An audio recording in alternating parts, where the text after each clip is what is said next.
Welcome to American Northwest Magazine. Thank you to our subscribers. You mean the world to us. This topic comes to us today from Yahoo. As sea levels rise, we are seeing more and more human-made structures along our beaches. These structures, like seawalls and harbors, are meant to protect property from the encroaching sea. This phenomenon is called coastal hardening. It might seem like a good idea at first, but it's creating a whole new set of problems for our planet. Coastal hardening is happening all over the world, and it's happening fast. In fact, 1/3 of the world's sandy coastlines have been hardened. That's a huge amount of our natural environment being altered by human activity. We need to understand the impact of these changes and find ways to protect our coastlines for future generations.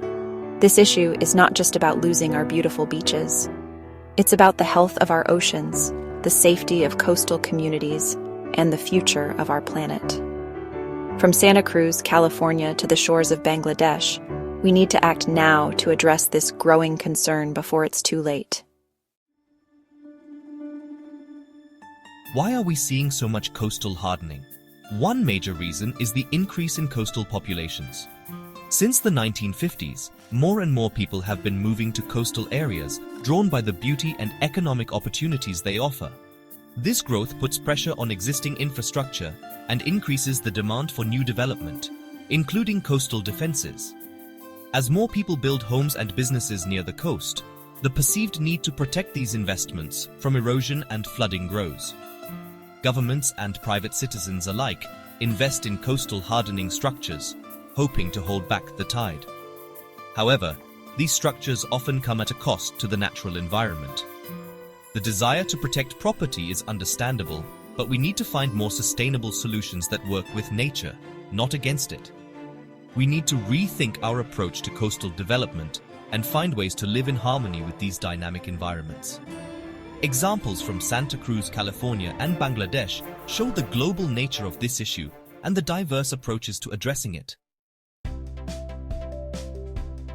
Coastal hardening might seem like a solution to protect our shores, but it creates a whole new set of problems. When we build hard structures along the coast, we disrupt the natural processes of erosion and deposition that shape our beaches. Beaches are dynamic environments that need to move and shift. Hard structures restrict this natural movement, leading to increased erosion and loss of sand. This erosion can have severe consequences for coastal communities. Without natural beaches to buffer the waves, coastal properties become more vulnerable to storm surges and flooding.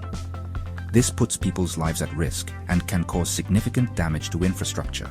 What's more, climate change is exacerbating these risks. Sea levels are rising due to melting glaciers and thermal expansion of ocean water. This means that coastal areas are facing even greater threats from erosion and flooding. Hardened shorelines offer a false sense of security in the face of these growing threats. So what can we do about it? We need to shift our focus from building walls to embracing nature-based solutions.